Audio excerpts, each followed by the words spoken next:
Bueno, yo creo que no habría podido conseguir a una mejor persona para este episodio. Oriente Medio en la actualidad está en un entramado de conflictos muy complicado, un panorama muy complejo, pero interesante y a la vez necesario de conocer. Y bueno, finalmente estamos aquí, te sigo desde hace algún tiempo, y lo que más me gusta, Carlos, es que no tienes pelos en la lengua. Y eso es lo interesante, y creo yo que en sociedades como las de hoy hace muchísima falta tratar de hablar desde nuestros puntos de vista, con las cosas claras y en busca de la verdad hasta donde podamos tenerla, donde podamos creer que la tenemos.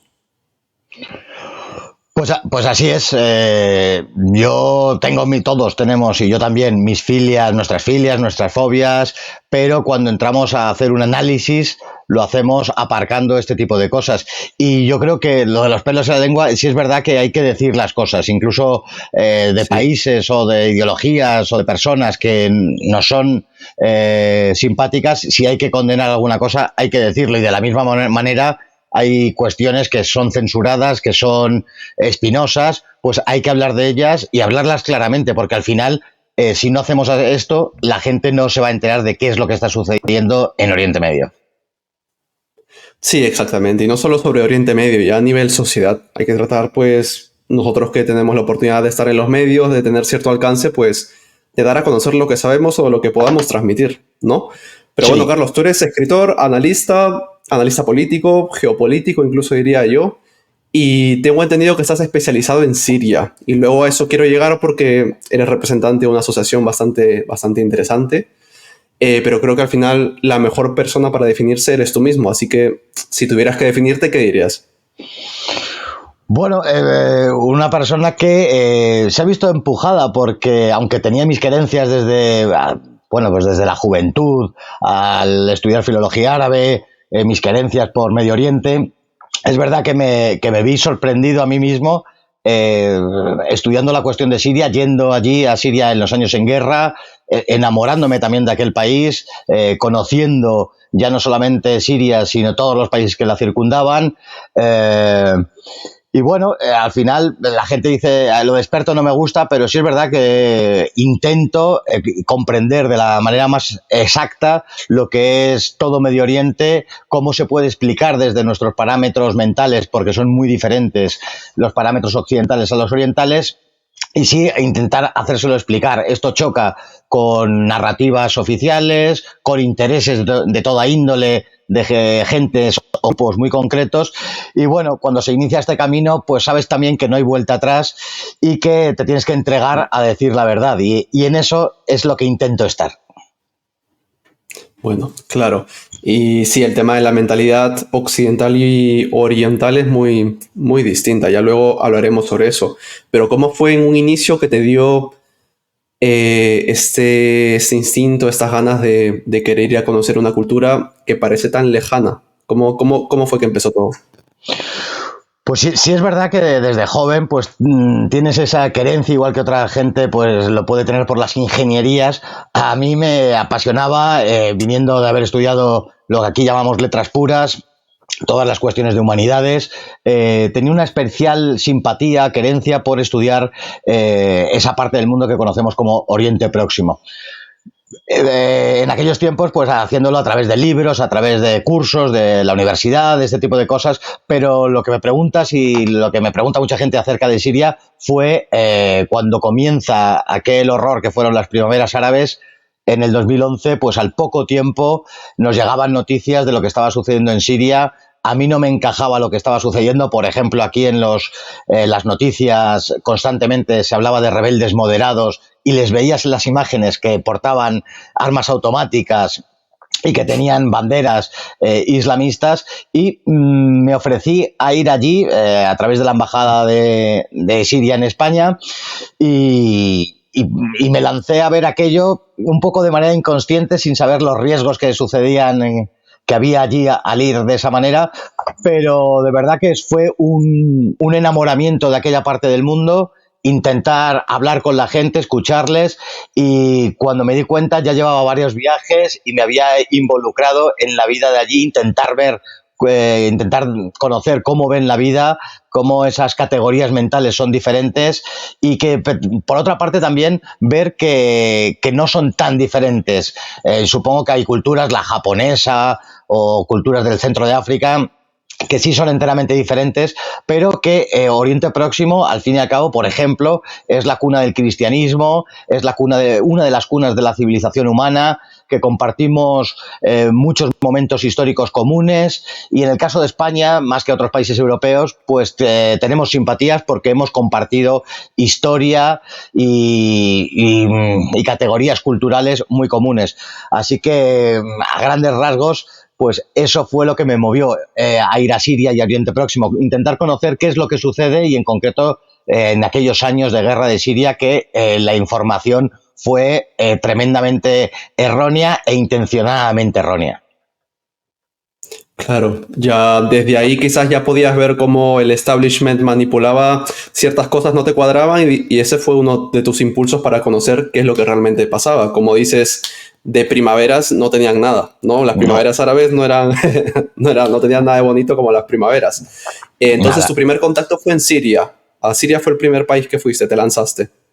Sí conocía, sí había ido porque me ha gustado viajar siempre, sí conocía países del norte de África, conocía Turquía, que la recorrí el año 98, 99, pero no había estado en Oriente Próximo como tal. El primero fue, como no se podía ir directamente a Siria, y creo que a día de hoy desde Madrid tampoco se puede, fue el Líbano, había que viajar a Beirut, me quedé unos días, una semana en Beirut, quise conocer el Líbano un poco y a través del Líbano pude entrar en Siria. Así que fue el Líbano y Siria, que en el fondo son el mismo país, la puerta de entrada a conocer Oriente Próximo. Y en Siria tuviste un choque cultural muy fuerte cuando recién llegaste. No, la verdad es que muchas veces he dicho, yo creo, vamos, lo digo porque lo creo, que la única barrera con la que chocas directamente al ir a Siria es el idioma. Yo no hablaba, entendía algunas cosas de árabe, pero no lo hablaba. La gente joven habla inglés, con lo cual te podías hacer entender, pero no hay un choque cultural tremendo. El caso de Siria, que es un país aconfesional, un país en donde no hay códigos de vestimenta, un país en donde el alcohol es enteramente libre, donde los cristianos tienen plena prodigalidad, hay iglesias, los sacerdotes van vestidos de sacerdotes, puedes manifestar tu religiosidad públicamente. No vi ningún choque. Vi, además, que se parecía en cierta manera a Siria a lo que era España y Europa en los años 80, con una mayor libertad de verdad a la hora de hablar, a la hora de expresarte con las gentes. Ves que en Próximo Oriente, en concreto Siria, no han entrado todas esas ideas, esas corrientes disolventes, ideológicas que están inundando ahora Europa, de la corrección, del buenismo, de la censura. Todos los países tienen sus líneas rojas y su censura, pero la censura que existe allí es más política, si se quiere, pero no social, en hábitos enteramente prosaicos, si se quiere, como fumar, se puede fumar en todos los lados, puedes tener acceso a hablar de cuestiones históricas que en Europa a lo mejor sí son espinosas, allí no.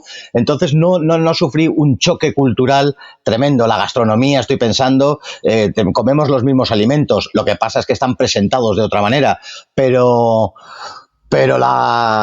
ese nexo común también que existe en torno al Mediterráneo, esa cultura mediterránea que impregna Siria, pues al final te hace ver que la vida en Siria, en Damasco, es muy parecida a la del Mediterráneo español, a Valencia o Barcelona, con lo cual tampoco sufrí un choque cultural muy grande. Y supongo que también ayudó el hecho del cristianismo, que estabas en un ambiente, digamos, con raíces similares a las de España.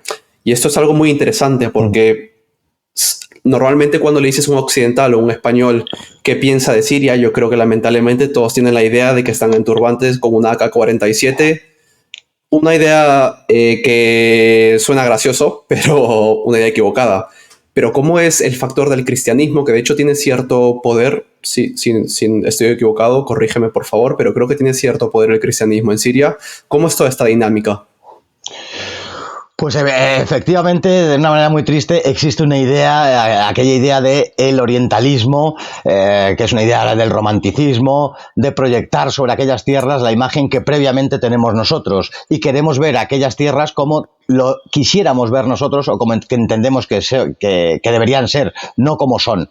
Y te das cuenta, pues evidentemente, que no van con turbante, en camello, toman té todo el día y esa imagen fantasiosa con la que se ha recreado y dibujado Oriente Próximo. La cuestión de los cristianos, pues como te digo, tienen una prodigalidad enteramente libérrima, son un porcentaje del 10-11%, y aquí nos encontramos con ese choque de conceptos diferentes. Aquí siempre se explica que son una minoría y por lo tanto en nuestras categorías mentales las minorías pues poco menos que viven escondidas, que tienen que ser protegidas. El concepto de minoría en nuestras categorías occidentales tiene un concepto peyorativo, oscuro. Allí no, y lo explico muy rápidamente. Nosotros simplemente atendemos al significado de minorías desde el prisma del número. Si son pocos es minoría y por lo tanto sucede todo lo que he relatado, pero allí existe otra categoría además de lo cuantitativo, que sería lo cualitativo. Hay minorías, como es el caso de los cristianos, pero a otros muchos les suceden tres cuartas partes de lo mismo, es que tienen un peso específico en la sociedad intrínseco y por lo tanto tienen una representatividad mayor de la que por número le corresponderían. El cristianismo toma forma definitiva con San Pablo en Damasco, precisamente. El cristianismo es parte consustancial de Siria. En un estado que es aconfesional, los cristianos tienen su propio peso por todo lo que han hecho en la historia y por lo tanto tienen un respaldo que va mucho más allá de sus correligionarios. Los grandes figuras del cristianismo, la jerarquía eclesiástica de las iglesias orientales son respetadas en Siria por todos, por los musulmanes y por los cristianos.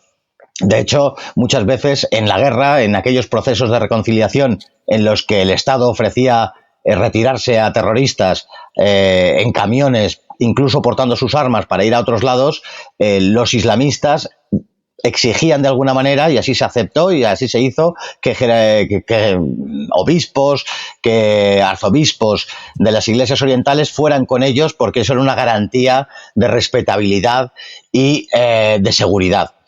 Entonces, cuando entiendes que los cristianos, no por su número, sino por lo que han realizado a lo largo de la historia, por el peso intrínseco que tienen en la sociedad, son respetados por todos, y que el cristianismo es mucho más que el mero número, como aquí entendemos en Occidente, pues vemos que el cristianismo es aceptado. Las festividades, por ejemplo, la Navidad es celebrada conjuntamente por religiosos islámicos y cristianos. La capilla de Ananías, estoy pensando en Damasco, estaba cuidada por un musulmán. El cristianismo es que es parte de Siria. Para terminar esto, me estaba recordando una frase de Bashar al-Assad cuando dijo que los cristianos no eran aves de paso en Siria, es que forman parte, no se puede extraer la parte cristiana de Siria porque si no estaríamos hablando de otra cosa, y eso es lo que quiere el islamismo. Esa fue una de las motivaciones por las cuales surgieron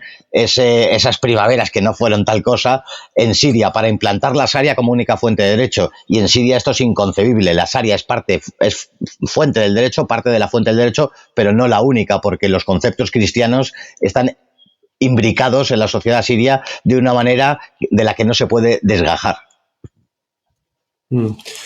Claro, y en todo esto, ese papel del cristianismo se puede dar porque el Islam lo permite, y el Islam le tiene mucho respeto en Siria al cristianismo. Y en todo esto el Islam es una religión muy compleja y no la podemos muchas veces entender desde la mentalidad occidental per se. Pero me gustaría que me expliques un poco más las dinámicas del Islam y sobre todo una pregunta que te quiero hacer, porque lo has vivido tú presencialmente y durante mucho tiempo. ¿Ves en el Islam un valor de comunidad, una unión mayor respecto a las culturas o a las religiones occidentales? Claro, el Islam se entiende que forman una comunidad, la Umma, pero mayor ahora, en los tiempos que vive Occidente. Antes Occidente era llamado como la cristiandad, y ese concepto que tiene el Islam era comparable con lo que podía existir otrora en Europa y en Occidente. Es verdad que el Islam contempla a todas las esferas de la persona. El cristianismo no lo hace de esa manera. No hay esfera de la persona que quede al margen del Islam. El Islam contempla no solamente las cuestiones religiosas, sino cuestiones sociales de toda índole, económicas, de vestimenta, de comidas, en fin. Y esto el cristianismo no lo hace. Viéndolo desde Occidente, y también en los tiempos que nos ha tocado vivir de descreimiento en Occidente, en donde la religiosidad ha pasado a un segundo o tercer plano, y la religiosidad no se vive de la manera que se vivía, pues nos parece que el Islam tiene una unidad mucho mayor que la nuestra. Pero es verdad también que vemos que dentro de todo ese orbe islámico, desde Marruecos a Indonesia, no hay una unidad, ni mucho menos.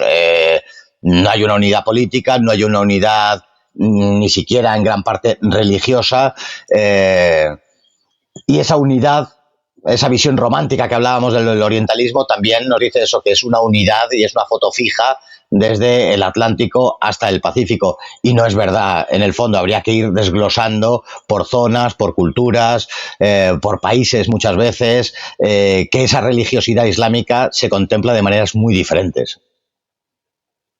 Ya, claro, esa unidad y el sentido de pertenecer a una comunidad yo creo que ya se rompió en España y en Occidente, y en Oriente pues tampoco ya es como te lo pintan, se está rompiendo poco a poco. Y ahora vamos por el tema de que justamente por ello podemos ver cómo hay un interés de mantener como zonas turbulentas, pues toda esta zona entre Yemen, Israel, Irán, Palestina, Líbano. Cada vez el número de países es mayor. Y hay un interés por tener estas zonas convulsas. ¿Qué es lo que está pasando ahí? Yo entiendo principalmente que es, primero, por aspectos estratégicos, geográficos, y luego, sobre todo, en un inicio, por aspectos económicos. Entonces, ¿qué es lo que está pasando ahí? Hay una visión desde Occidente de hacernos entender que esa parte del mundo siempre va a ser convulsa, siempre va a haber violencia. Pareciese de alguna manera que están condenados a tener que ser de esa manera. Muchas veces incluso se indica que el carácter de sus gentes o la religión que profesan les mueve y les obliga casi a estar de la manera que están. Y esto yo creo que no es verdad. No creo que el carácter de sus gentes, la idiosincrasia del mundo árabe, les lleve a tener que estar de la manera que están, ni por supuesto tampoco que el Islam les tenga que hacer que estén en la situación que están. Pero esa imagen se proyecta desde Europa. La confluencia continua de una serie de factores económicos, geopolíticos, por supuesto, ideológicos, religiosos, les ha impuesto que la situación sea la que sea. El interés de Occidente por ser dueño de la conducción de los hidrocarburos, la instauración del Estado de Israel, el interés por dividir de manera con fronteras artificiales gran parte de Oriente Medio. Una serie de confluencia de factores que les ha llevado a que esto sea así, pero evidentemente no debería ser así. Pero es que yo creo que está diseñado de tal manera, por eso yo creo que habría que ponerse en la mesa ellos mismos, los países de la zona, y empezar a hablar de la cuestión de las fronteras, de la cuestión de la soberanía nacional de los países, porque tal y como está planteado desde la Primera Guerra Mundial, pero sobre todo desde la Segunda, se ha hecho para que precisamente estén peleando entre sí, no consigan la unidad. Cuando ha habido interés, apariciones de personajes como Nasser o algunas ideologías panarabistas, se les han atacado con una virulencia tremenda porque no se puede aceptar desde Occidente, o no pueden aceptar los grandes prebostes de la industria y de la economía occidental, que haya países, como es el caso de Siria, como es el caso de algún otro, que son soberanos y son dueños de sus destinos y no permiten que multinacionales extranjeras mangoneen en sus recursos naturales. Esto a ojos de Occidente no se puede permitir, y entonces se alimentan cosas como el islamismo, se alimentan toda esa propaganda mediática para demonizar a países, dirigentes o ideologías, y que se mantenga esto. Llevamos ya muchos decenios, muchísimos decenios, prácticamente todo el siglo XX y lo que llevamos de XXI, interfiriendo en los asuntos internos de Oriente para que estén en la situación que están.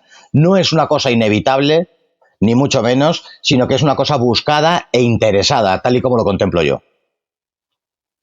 Ya, sí, al final de soberanía, lastimosamente no tienen nada. Estados Unidos sigue teniendo un montón de bases, sobre todo en Siria, y esto en Occidente, en Europa ahora sería impensable. Es como que venga a Marruecos y me ponga una base aquí en Alcalá de Henares. Esto se ha convertido en un circo, ¿verdad? Y como dices, pues a Occidente no le gusta que tengan, digamos, cierta independencia y que vayan a su rollo toda esta zona de Oriente Medio con todos los recursos y con todo el poder geoestratégico que tienen. Pero algo muy interesante que quería dar a conocer en este episodio era el tema del Estado Islámico, que nos lo vendieron de cierta forma aquí en Occidente, en las noticias, que son tan honestas como siempre, y no fue tanto así. Yo creo que Estados Unidos tuvo un papel muy importante y de hecho fundó los pilares para que el Estado Islámico surgiera y naciera. ¿Cómo ves tú esto? ¿Es cierto? Absolutamente. El Estado Islámico tiene unas bases religiosas de una visión muy constreñida, rigorista, literal, deformada del Islam. El Estado Islámico no es el Islam.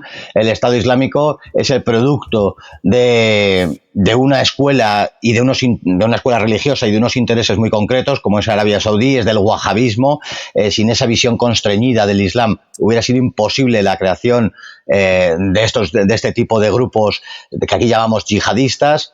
Pero sin el apoyo occidental, sin el apoyo de Estados Unidos, hubieran sido anécdotas que conocerían los que lo hubieran sufrido en los países en los que se desarrolla este tipo de ideologías, y 4 expertos en el Islam en el mundo, porque sin el apoyo occidental, el Estado Islámico, ni los talibán, ni Al-Qaeda, ni ningún grupo islamista, tampoco de la Hermandad Musulmana, hubiera tenido ningún tipo de predicamento, hubiera sido una anécdota.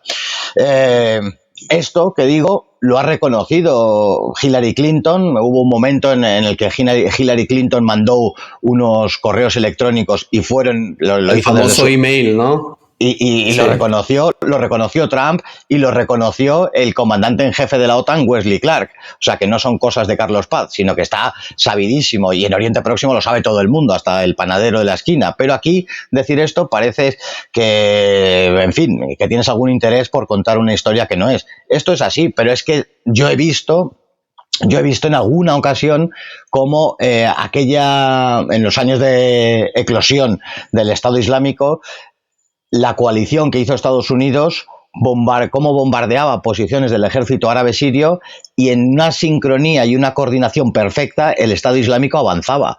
A mí me consta que empresas occidentales, algunas de publicidad inglesas, una cementera francesa, alguna holandesa, trabajaron dentro del Estado Islámico y pagaban impuestos. Todos recordamos cómo Estados Unidos se planteó públicamente reconocer al Estado Islámico en el momento de mayor expansión, cuando tenía una extensión similar a lo que tiene Inglaterra entre Irak y Siria. Se planteó reconocerle. Hay un interés de Occidente no solamente por el Estado Islámico. El Estado Islámico ha sido la versión más brutal del islamismo que hayamos conocido. Recordemos aquellos vídeos horrorosos en donde que fueron empresas inglesas las que hacían aquellas campañas de publicidad, de propaganda, que las hicieron muy bien, estaban perfectamente hechas. Recordemos que el islamismo servía para terminar con la soberanía de Siria, con la soberanía de Irak, que ha sido utilizado sistemáticamente por Occidente para cumplir sus intereses, para que tener esa zona continuamente en guerra. La realidad es que Irak se retrotrayó 200 años atrás después de aquella guerra. Siria ha quedado muy dañada, y ese islamismo de los diferentes grupos, además de otros intereses de países de la zona como Qatar, Arabia o Turquía, es Occidente el primero que tiene un interés tremendo en que eso exista, en que eso se produzca. Hubiera sido impensable los talibán sin los norteamericanos, Al-Qaeda, el Estado Islámico, muchísimos grupos de la hermandad musulmana como Al-Nusra o Tahrir al-Sham, o grupos de toda índole que actuaron en el Líbano y en Siria también eran apoyados por Estados Unidos, y esto lo sabe cualquiera, pero todavía decir esto en Occidente causa espasmo, causa sorpresa, y no entiendo por qué, porque esto es archisabido ya. Y las personas de allí, las personas comunes, los agricultores, los comerciantes, ¿saben realmente lo que ha pasado? ¿Y crees que esto contribuya en cierta forma a la radicalización de algunas personas? La gente desde allí, hablando con gente de Oriente Próximo, todo el mundo sabe lo que pasa, todo el mundo... hay una formación política, cultural, religiosa, mucho mayor que en Occidente, y todo el mundo sabe lo que está sucediendo. La cuestión de la radicalización, es verdad que habría que ver... diferenciar entre qué grupos estamos hablando, pero hay muchas veces que, claro, que el actuar de Estados Unidos con esas bases ilegales en territorio sirio, los bombardeos continuos de Occidente en muchos países de Oriente, el actuar de Occidente colabora en esa radicalización, pero justamente se da una paradoja en Occidente, que es, y muchas veces me preguntaban al calor de la guerra en Siria, pero valdría para otros países, ¿por qué Occidente? Habría que responder a por qué Occidente apoya a este islamismo en detrimento de regímenes, de países como Siria, que es un país aconfesional con una libertad homologable a Occidente, porque el islamismo en cuestiones económicas es ultraliberal. Yo creo que esa es la cuestión, el kit de la cuestión. Convenía que existiese el Estado Islámico porque había empresas que se lucraban de la extracción y conducción de petróleo en territorio islámico. Islamista, perdón. Pero en Siria eso es imposible, en Irán eso es imposible. Y al final lo que causan, por un lado, es esa radicalización también de algunas zonas. Habría que explicar otras cuestiones, por ejemplo, por qué en la Franja de Gaza se han entregado a un partido como Hamas, que aquí lo consideramos islamista, terrorista y este tipo de cosas. Tiene su explicación. Cuando zonas del planeta, de esa parte del mundo, no tienen otra solución, se agarran a lo que pueden, indudablemente. Cuando han intentado, en el caso de la Franja de Gaza, llegar a acuerdos, cuando la OLP, cuando Al-Fatah tenía el reconocimiento internacional y pudo empujar a Israel a sentarse a la mesa y llegar a unos acuerdos, e Israel no los cumplía sistemáticamente, cuando las gentes de Gaza viven como viven, aislados del mundo, en un extenso campo de concentración, pues es normal que se lancen en brazos de grupos que son islamistas, que son políticos religiosos, que pertenecen en este caso a la hermandad musulmana, pero es que no les queda otra baza. Me parece un poco hipócrita decir que esos grupos son tal o cual cosa y que las gentes se han entregado porque su naturaleza les mueve a ser de esta manera. En muchas ocasiones no tienen otra salida, y el islamismo se está gastando dinero, millones y millones de dólares en predicar su mensaje en la mitad del mundo. Arabia Saudí y Qatar están pagando unas cantidades monstruosas por ir formando en su ideología, en una ideología que es descontextualizada, que es rigorista, que yo creo que que vive al margen de lo que es el Islam de verdad, y Occidente lo está apoyando constantemente. Si de verdad se quisiera terminar con el yihadismo, con el islamismo, pues tendríamos que dejar de apoyar a esos países que sufragan el terrorismo, que no son los que ellos dicen, sino todo lo contrario. El islamismo atenta la mayor de las veces no en Europa, sino en Oriente Próximo, y habrá que ver dónde atenta. Atenta en Siria, ha atentado hace muy poquito en Irán, en Irak constantemente, porque quiere destruir a todas las visiones islámicas que sean diferentes de las que ellos tienen. El islamismo, el yihadismo, el terrorismo es un enemigo de la civilización, de Occidente y de Oriente, pero es que Occidente está sufragando constantemente ese islamismo, ese terrorismo, el yihadismo. Es enteramente hipócrita cuando Occidente dice que quiere terminar con el yihadismo. Lo está ayudando constantemente. Ya, quizás la solución, como dices, es cortar lazos con los países o con los bloques que incentivan este tipo de cosas, este tipo de movimientos, pero eso que implicaría salirnos de la ONU. Y claro, la ONU son los que nos venden las pastillas, pero primero ya pusieron la enfermedad. Al final, como bien sabes, son los principales exportadores de armamento, se lucran por todos lados. Pero ¿cuál sería la solución? Porque de ser así yo no la veo. Imagínate que todo siga creciendo a este punto, pues el estrecho que une el Mar Rojo y el Océano Índico se cerraría de pasar algo catastrófico ahí, y económicamente esto es inviable. Yo no sé qué pasaría. Ya Occidente vivió un momento mucho peor en el año 73, la crisis del petróleo. España salió mejor parada por las buenas relaciones que tenía con el mundo árabe. Por un lado, para terminar con el yihadismo, debería haber unas políticas de tolerancia cero a todos aquellos, primero en suelo europeo, prohibir aquellos movimientos, asociaciones, países que sufraguen la ideología wahhabí, por ejemplo, que se está haciendo desde muchas mezquitas de Europa, y desde un plano de vista geopolítico, indudablemente llamar al orden a aquellos países que han sido tradicionalmente aliados de Europa, pero que están sufragando el islamismo. Es que estamos hablando de Qatar, estamos hablando de Turquía, estamos hablando de Arabia Saudí, estamos hablando de Emiratos Árabes, que bajo la mesa también ha ayudado muchísimo, de Kuwait, de todos aquellos que son aliados de Occidente, pero Occidente, con tal de tener todavía las ventajas que tiene con estos países para la extracción y conducción de hidrocarburos, permite que esto suceda, y además, permitiendo que esto suceda, sigue manteniendo dividido al pueblo árabe y a toda la zona de Oriente Próximo. La cuestión del estrecho de Bab el-Mandeb, de ese estrecho que une el Mar Rojo con el Océano Índico, es por la entrada de Yemen en el conflicto de Palestina. Yemen ha entrado porque forma parte de ese eje de resistencia que existe contra Israel, formado por Irán, por Irak, por Siria y por Hezbollah en Líbano, y por muchísimas otras milicias que apoyan la lucha contra el Estado de Israel. Yemen pertenece a este eje de resistencia, y para manifestar sus protestas frente a las acciones militares israelíes en Palestina, en Gaza en concreto, pues han amenazado con dificultar el paso por ese estrecho, y con las consecuencias económicas de las que tú hablas.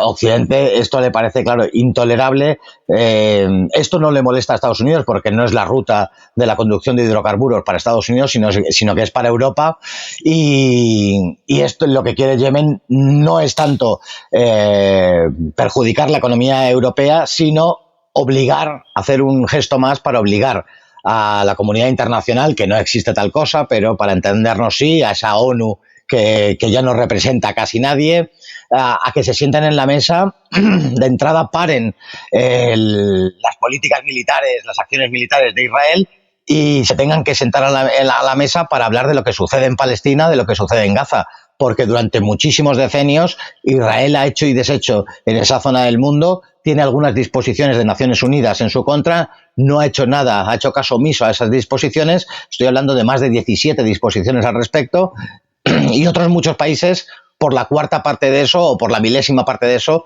mantienen unos bloqueos económicos. Estoy hablando de Siria o de Irán, por ejemplo, que tienen bloqueos económicos por la milésima parte de las cosas que ha hecho Israel. Esto también enfada muchísimo a Medio Oriente, y eso ha sido lo que ha empujado a Yemen a entrar en esta guerra de la manera que lo ha hecho. Ya, sí, como bien has mencionado, Qatar y Turquía, que financian constantemente atentados terroristas, esto es sabido. Y si no me equivoco, de hecho, Qatar ha negociado un acuerdo de energía con Francia. O sea, esto, desde donde lo veas, es un circo, porque ya es un entrelazado que no tiene ni pies ni cabeza. Pero como muchas veces he dicho en este episodio, a veces cuando quieres descubrir cómo realmente funcionan las cosas, hay que seguir un poco el dinero. Y esto no lo he dicho antes en el episodio porque me parecía información no sensible, pero quizás innecesaria decirlo en ese momento. Pero Hamas tiene un portafolio de inversiones muy a lo occidental y ese portafolio está destinado primordialmente en real estate, en inmobiliarias, en inmuebles, sobre todo en Turquía, si no me equivoco, Algeria, Emiratos Árabes y creo que Sudán. Y me parece que recauda unos 700 millones y muy aparte tiene los ingresos de impuestos que generan de manera lícita o ilícita en Gaza y también de actividad comercial ilícita con la frontera de Egipto. Entonces, esta actividad de Hamas últimamente se ha visto incrementada, sobre todo el soporte económico, y ahí están incluso involucrados bancos sudafricanos que blanquean el dinero. Pero Hamas ha tomado un papel muy importante y ya se ha mostrado en primer plano, parece, de la noche a la mañana. ¿Qué es lo que ha pasado ahí? Sería imposible explicar Hamas sin ese apoyo de la hermandad musulmana, que es Qatar, sobre todo, en el caso de Hamas, el que ha inyectado dinero ahí de una manera pues desaforada. Sería inexplicable. Y luego hacen perdón que te interrumpa, sí. Y luego hacen el mundial en Qatar, vendiéndonos el cuento del progresismo y de la unión de todo el mundo felices y contentos, ¿no?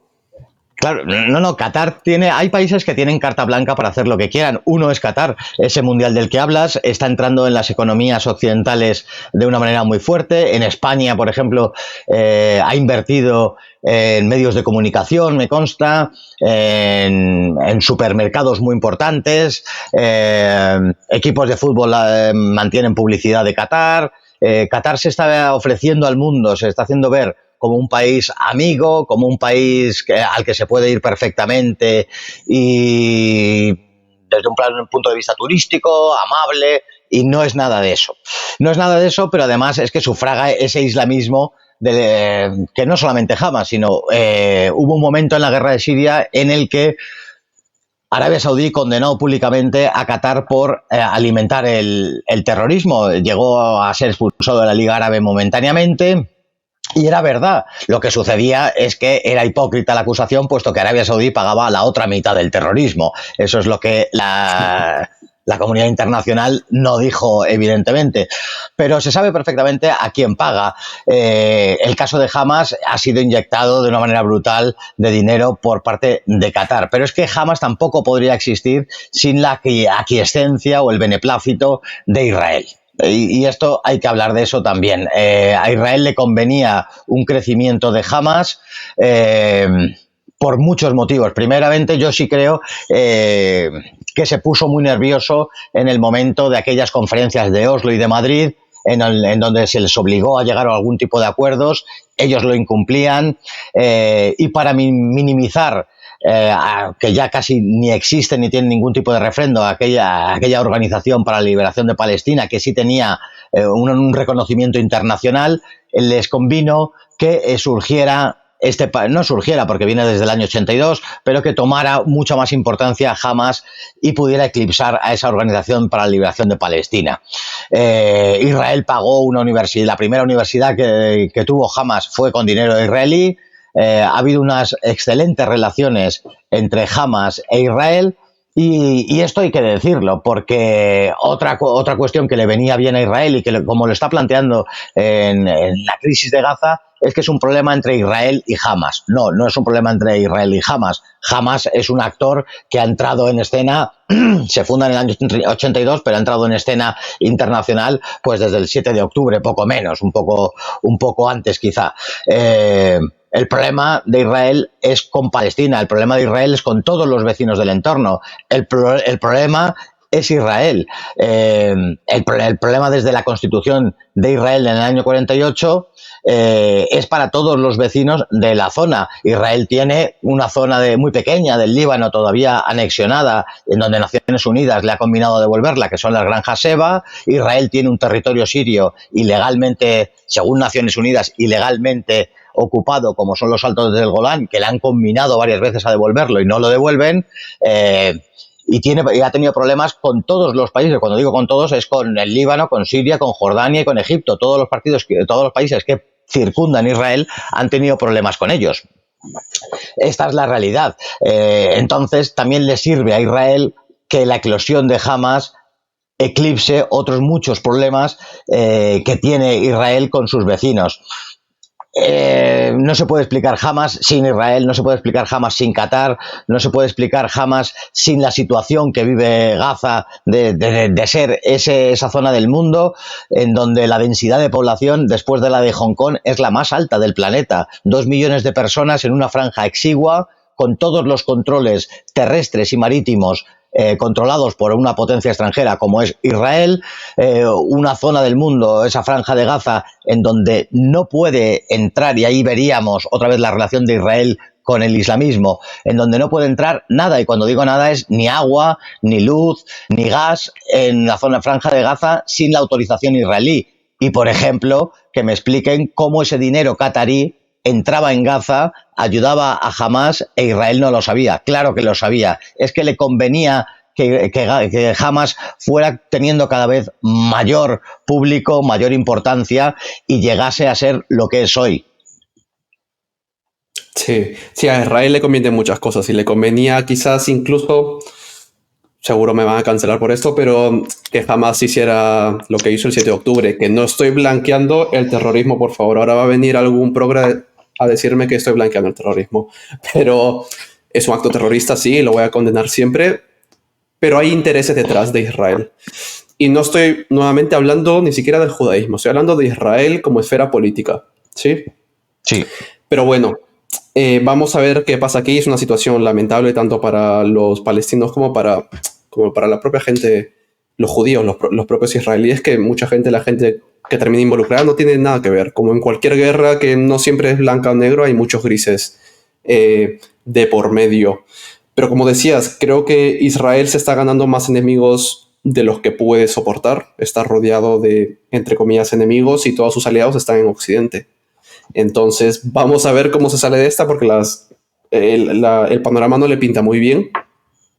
Y claro, cuando me mencionas el tema de que le conviene ciertas cosas, lo comprendo totalmente, porque no me puedes decir que el Mossad no sabía de esto. Un ataque que parece a primer ojo tan imprevisto. Que mi opinión es que quizás el Mossad lo sabía y pues lo dejaron pasar para poder reaccionar.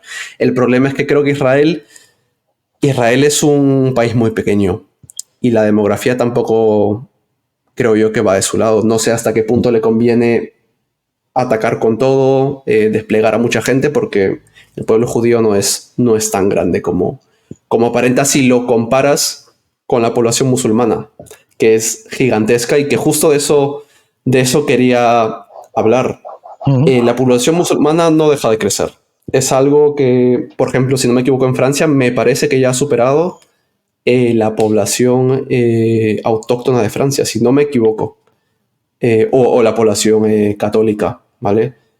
Pero, ¿qué hacemos con esto? Porque muchas veces oímos que ciertamente Occidente se puede ver amenazado, incluso España, y amenazada en el sentido de una batalla cultural, no en el sentido de que venga un musulmán a hacerme la vida imposible, porque eso no es así. Yo creo que hay que juzgar por las personas, sino no siempre por la colectividad. ¿Cómo ves este tema? Pues decir, iba tomando nota de lo que decías. Por supuesto que no faltará alguien que hable del blanqueo del terrorismo y este tipo de chorradas. Precisamente lo que estamos, o por lo menos yo desde luego, es condenando el terrorismo y el islamismo y señalando Exacto. A los verdaderos culpables. Es todo lo contrario a blanquearlo. La situación demográfica de Israel es muy interesante y además yo creo que va a ser uno de los factores decisivos para que pudiera pasar, que yo sí lo creo, que Israel implosionase interiormente y no cayera a lo mejor por una invasión, sino porque interiormente es posible que implosione por esa cuestión de la natalidad, por la cuestión de que hay muchísimos israelíes que no están ya de acuerdo con la propia existencia de Israel. Hay sectores, hay pequeños sectores, pero cada vez mayores, que quieren Los otra grupos cosa. super ortodoxos. Sí, por ejemplo, ya el material humano, las personas que conforman Israel no es el mismo que de aquellas que lo hicieron en 1948. Y yo creo que hay muchas circunstancias que pueden llevar a Israel a implosionar y a destruirse. Acerca de si el Mossad lo sabía o no, yo no me he pronunciado, yo creo que no, porque hay también un mito. Israel ha tenido mucho interés en difundir la idea de su invulnerabilidad. Y no es verdad. En el año 73, la guerra del Yom Kippur fue un golpe por sorpresa, también les pilló enteramente por sorpresa. Tiene muchas similitudes. Fue el mismo día, pero aparte de eso, el golpe de cuando las festividades religiosas, se sabe que muchísimos militares no estaban en su sitio en aquel momento, que lo supiese o no Israel, yo no lo sé y por lo tanto no me pronuncio, pero yo sí creo que fue un acierto de Hamas buscar en ese momento dar ese golpe. Pero Israel quiere seguir manteniendo de alguna manera su invulnerabilidad y vimos que en el 7 de octubre que podría haber pasado que esa invulnerabilidad hubiera fracasado. Con respecto a lo de Francia, es verdad que el Islam ha igualado ya al número de cristianos en Francia, pero esto es producto de unas políticas de inmigración enteramente delirantes. Toda Europa, todo Occidente, durante muchas décadas ha estado movido por el buenismo, por intentar crear unas sociedades multiculturales que son un fracaso siempre, absolutamente, que son políticas, a mi parecer, enteramente suicidas, y no tanto por el punto de vista religioso. Yo sí distingo mucho, y lo hago cuando hablo del Islam, entre los diferentes fondos culturales. No es lo mismo el Islam de Arabia Saudí, no es circunstancial que Arabia Saudí haya dado de una forma como el wahabismo, Afganistán haya dado ese monstruo también de los talibán, mientras que eso no arraiga en sociedades como las del creciente fértil, el Medio Oriente. No arraiga el islamismo que conocemos de esa manera, porque el trasfondo cultural es enteramente diferente. Antes, cuando hablábamos de los cristianos que son parte de Siria, cuando los sirios entienden que el cristianismo es una parte consustancial de Siria, que tienen unos hábitos sociales enteramente diferentes a los de los árabes del desierto de Arabia Saudí, cuando tienen una riqueza cultural detrás enorme y otras zonas del Islam no tienen ninguna riqueza cultural, determinadas ideologías, porque no dejan de ser ideologías más que religión, el islamismo, muchas veces los propios hermanos musulmanes se catalogan como una cofradía político-religiosa y anteponen lo político a lo religioso, que yo creo que no es nada circunstancial, sino que es muy significativo.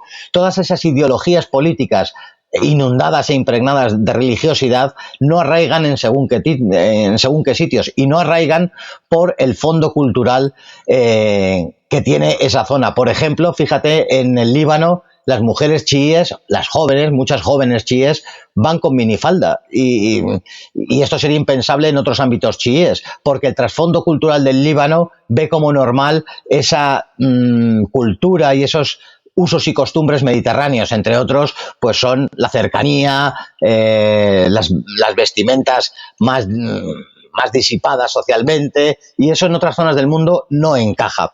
Así que Francia, con esas políticas de inmigración, ha traído gentes de un trasfondo cultural que sí chocan, pero no por la religión, sino por el fondo cultural, sí chocan con Francia. Y esto ha llevado a que Francia esté en una situación muy peligrosa. El peligro de Francia es que la naturaleza de Francia cambie y se convierta en otra cosa.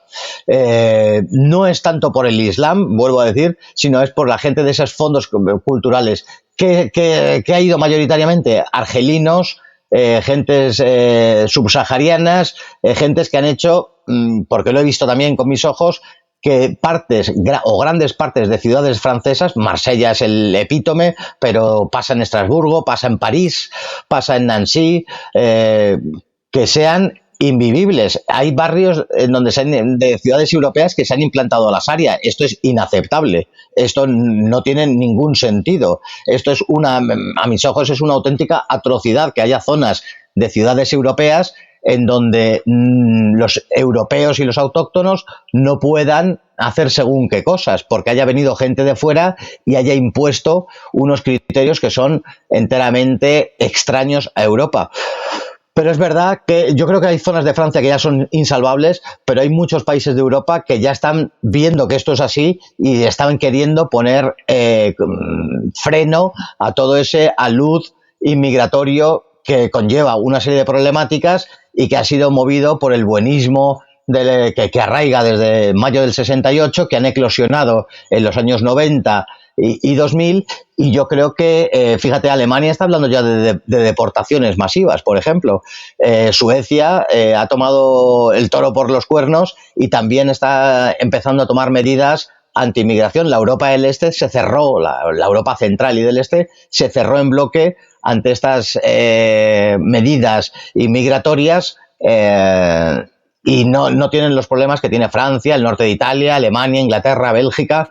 Así que hay muchas partes de Europa que van a vivir al margen de estas problemáticas y otros países lo van a sufrir. España tiene algunas ciudades, muy pocas, que existe una problemática de inmigración que se quiere circunscribir a la población islámica, pero que yo nunca hablo de población islámica, sino más de fondos culturales de países concretos. Barcelona tiene unos grandes problemas de inmigración, Almería, que no se habla casi nunca, los tiene, Canarias los está teniendo muy fuertes y la ciudad de Bilbao. Fuera de esto no existe una problemática de inmigración desaforada. En Madrid hay algunos barrios que sí existe esta problemática de la inmigración, pero que curiosamente en Madrid los problemas de inmigración nada tienen que ver con el Islam porque son de países que no son de mayoría islámica.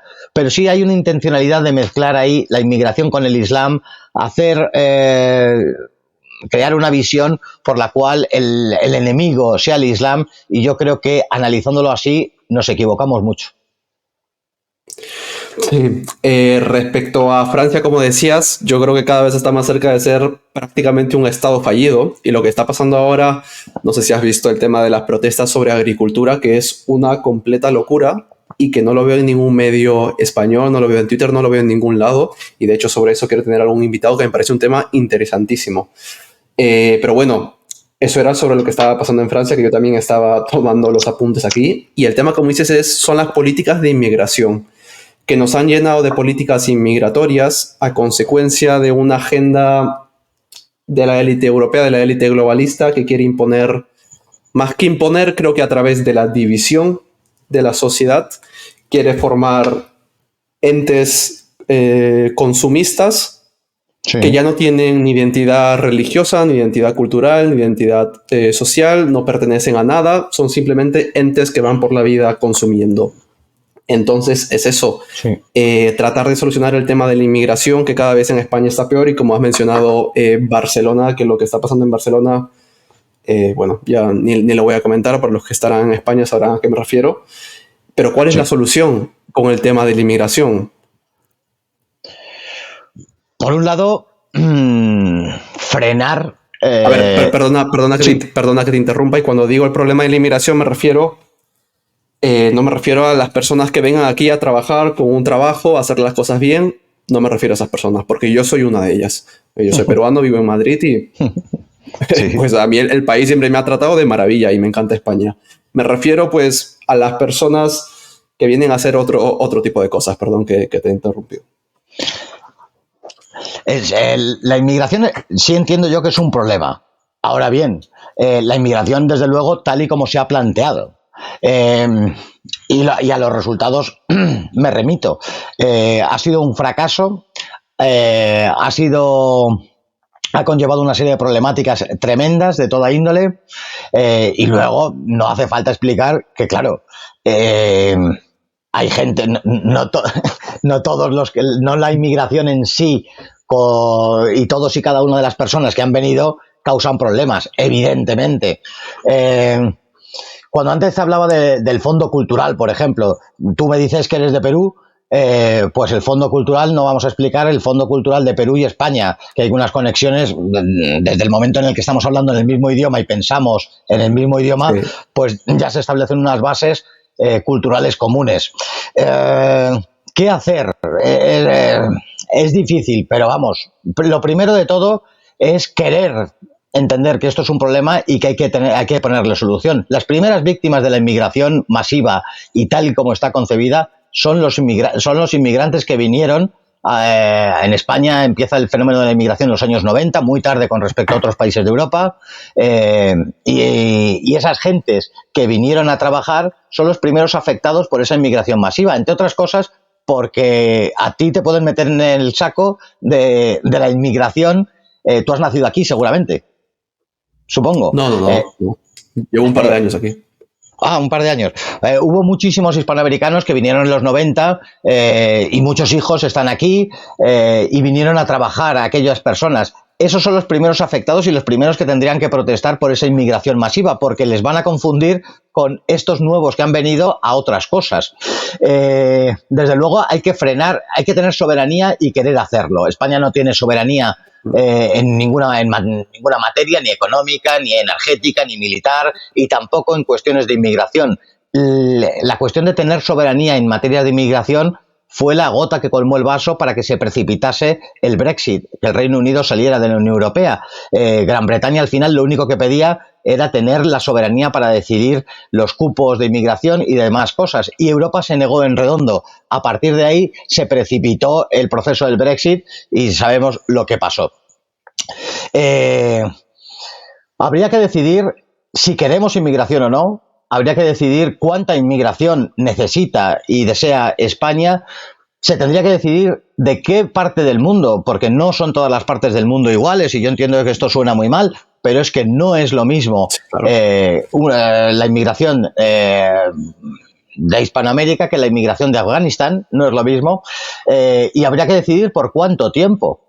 A partir de aquí, yo incluso sería partidario de la revisión de nacionalidades. Aquí la nacionalidad se ha dado con muchísima prodigalidad, muy fácilmente se ha concedido la nacionalidad, y creo que eso hace flaco favor a los nacionales de un país.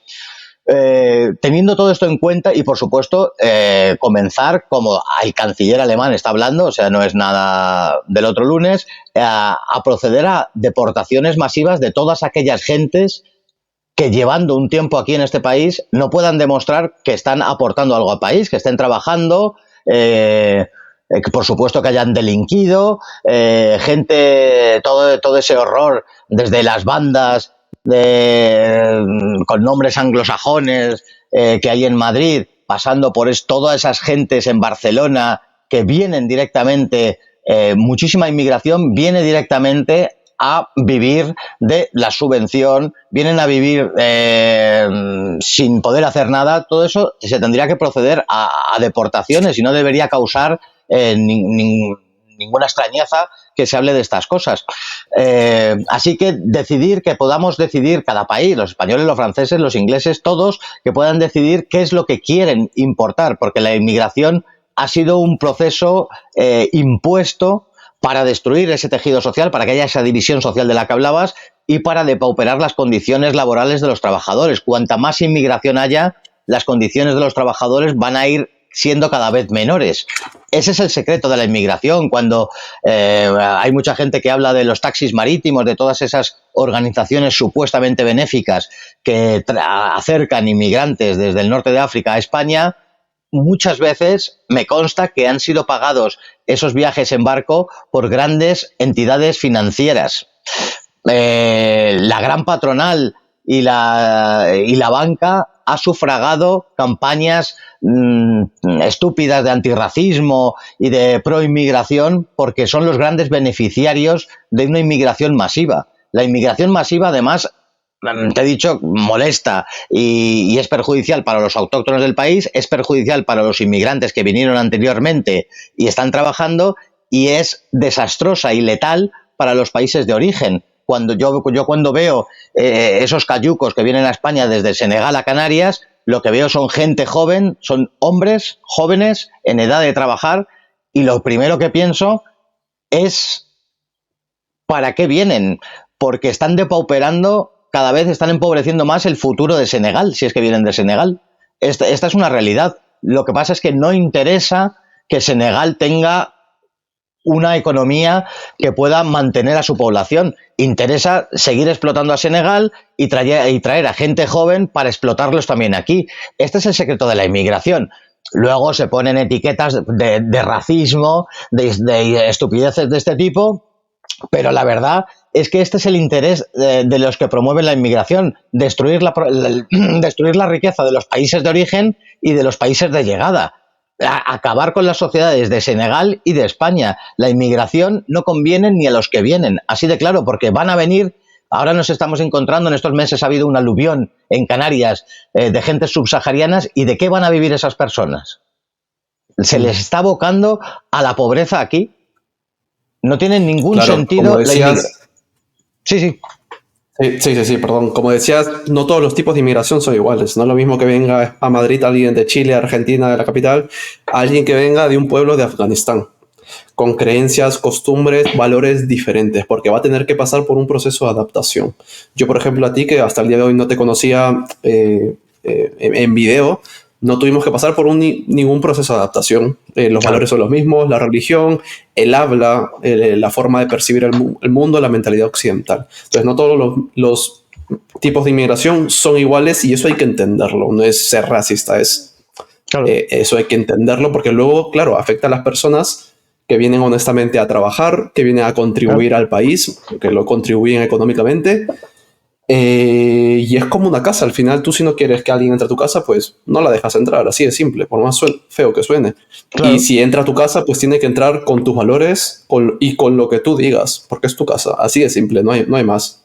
Claro. Y luego un problema que mencionaste es el problema de las subvenciones, porque claro, a mí, que me he criado en Sudamérica, eso de las subvenciones me parece una completa tontería, porque claro, viene alguien de cualquier parte de África, cualquier parte de Oriente Medio, bajo el escudo de que, claro, vengo a este país y pues me van a dar la subvención, no tengo de qué preocuparme, tengo acceso a la sanidad pública, tengo acceso a todos los derechos que un español, no tengo que hacer nada porque en cuanto me baje a las costas de Andalucía, algún gobierno se va a amparar de mí, y eso es lo que te venden pues los políticos que tenemos ahora.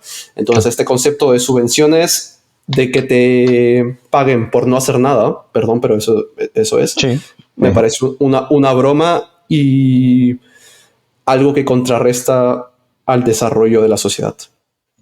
Totalmente, pero bueno, además, perdona, que hay gentes que, hablamos de adaptarse, hay gentes, colectivos enteros que no se quieren adaptar. Este es un problema también muy importante. No todas las personas se van a adaptar, pero además es que no todas las personas quieren adaptarse. Hay muchas gentes que no quieren adaptarse a estos.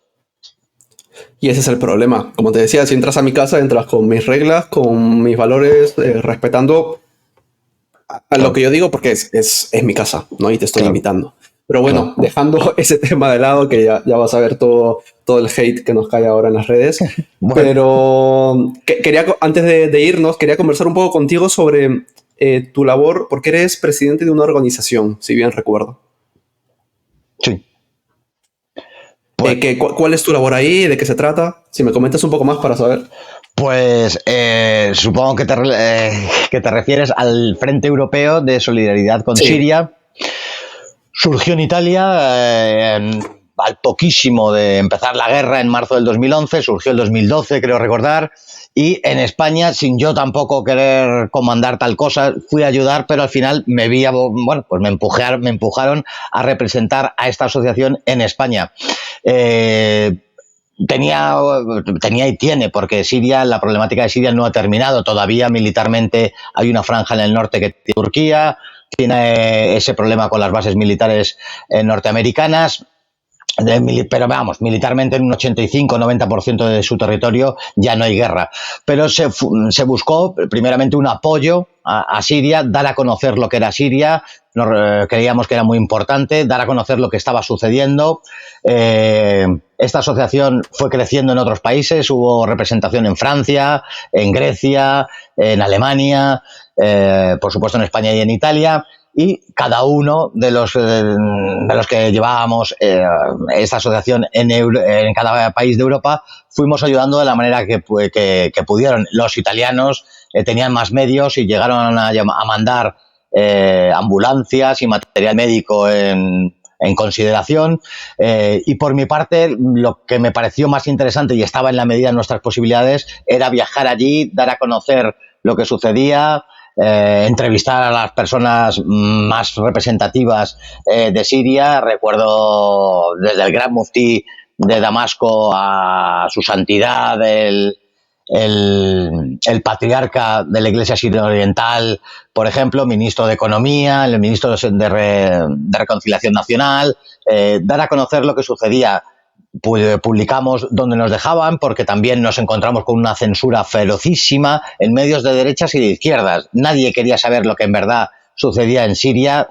Tal y como estaba construido, todas las narrativas convenían a las partes seguir reproduciéndolas, y al día de hoy existe formalmente la asociación. Felizmente la guerra no se perdió y contribuimos a que en la medida de nuestras posibilidades cada uno, en que Siria se diera a conocer, en que Siria se conociese lo que había sucedido, en que Siria, y a día de hoy seguimos manteniendo muy buenas relaciones con Siria y ofreciéndonos a ayudar en lo que podamos a que se siga conociendo lo que sucede en Siria, a qué es la naturaleza de Siria, y de vez en cuando hacemos alguna campaña de apoyo. Cuando el terremoto de Turquía, que afectó también a la franja norte de Siria, pudimos ayudar en la medida de nuestras posibilidades, y siempre ser un trampolín entre la representación de Siria a través de su embajada y la gente española que quiera ayudar a Siria. Qué bueno y qué interesante, y me alegro y espero que todo vaya bien, y eso es lo importante, al final ayudar a algo más grande. Quizás muchas veces ahí podemos encontrar la respuesta y llenarnos de cierta forma. Y para terminar, Carlos, tengo que hacerte una pregunta. ¿Qué le dirías a las personas que están escuchando esto y que sé de primera mano que muchas personas en la actualidad se sienten desinformadas, se sienten que no pueden acceder a la verdad, ven todo más oscuro que con luz, ya sea por política, por sociedad, ven que el mundo está en un constante conflicto? ¿Qué le dirías a toda esa gente que busca la verdad o que quizás simplemente necesita escuchar algo alentador?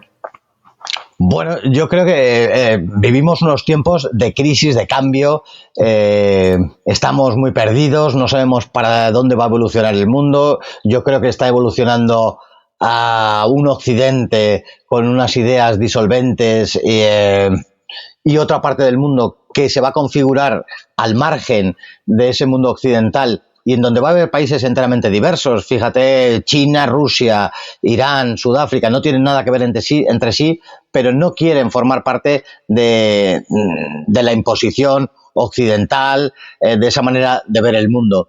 La gente, la ciudadanía, está muy perdida en muchas cuestiones, y también está perdida a la hora de informarse de qué es lo que está sucediendo en el mundo en estos años, que me parecen muy interesantes desde un punto de vista geopolítico. Me parece interesantísimo. Yo les diría que es lo que yo hago, informarnos a través de más medios de los habituales. Las televisiones, en el caso de España, dan una visión única, televisiones que se amparan en que unas son de derechas y otras de izquierdas, enfocan las cuestiones, y sobre todo de política internacional, de la misma y exacta manera, y entonces habrá que consultar otros medios, otras fuentes diferentes a las españolas, lógicamente. Es verdad que existe una censura fortísima. En España se han prohibido los medios de comunicación rusos, por ejemplo. No hay accesibilidad, tienes que entrar a través de tres o cuatro cabriolas informáticas. Se hace muy difícil entrar a los medios de información de Medio Oriente si no se conoce, desde luego, el árabe e incluso el inglés. Muchísimos medios medioorientales tienen su versión en inglés, pero para la gente que no conoce este idioma, no lo maneja con fluidez, pues les es muy diferente, muy difícil. Yo creo que informarse, la base está en informarse de todo tipo de medios, y cuanto más diversos sean, mejor. Confrontar esas ideas y plantearse que a lo mejor muchas de las cuestiones que nos están contando no son verdaderas, o por lo menos no dicen la verdad y nos quieren llevar a unos callejones por los cuales se nos hace incomprensible la realidad internacional. Hay que consultar todos los medios que se puedan. Fíjate, por ejemplo, este medio en el que estamos ahora, en el que tú tienes, la informática, Internet, nos ha dado la posibilidad de tener acceso a gente independiente que cuenta lo que cree. Entonces, habrá que acudir mucho más a estos medios que a la televisión, que a las televisiones convencionales. Los medios convencionales, los escritos, ya no los compra nadie en los periódicos, las televisiones cada vez se ven menos, y lo que está teniendo un gran auge son estos medios como el tuyo, que en donde la gente habla, cuenta lo que cree, y la gente es muy libre para discernir si comulga con lo que se dice, o por lo menos que les haga plantearse. Yo no espero que las cosas que cuento la gente las crea sin más, pero por lo menos lo que sí me gustaría es que les sembrase la duda y les empujase a consultar otros medios, otras fuentes. Yo creo que ese es el papel de la gente en el siglo XXI. Tenemos unos medios que hubieran sido impensables hace 50 años, tenemos acceso a información inmediata en muchas de las ocasiones, pero lo que sucede es que esa información nos viene ya tergiversada, envenenada, y hay que discernir entre la información correcta y la mentira.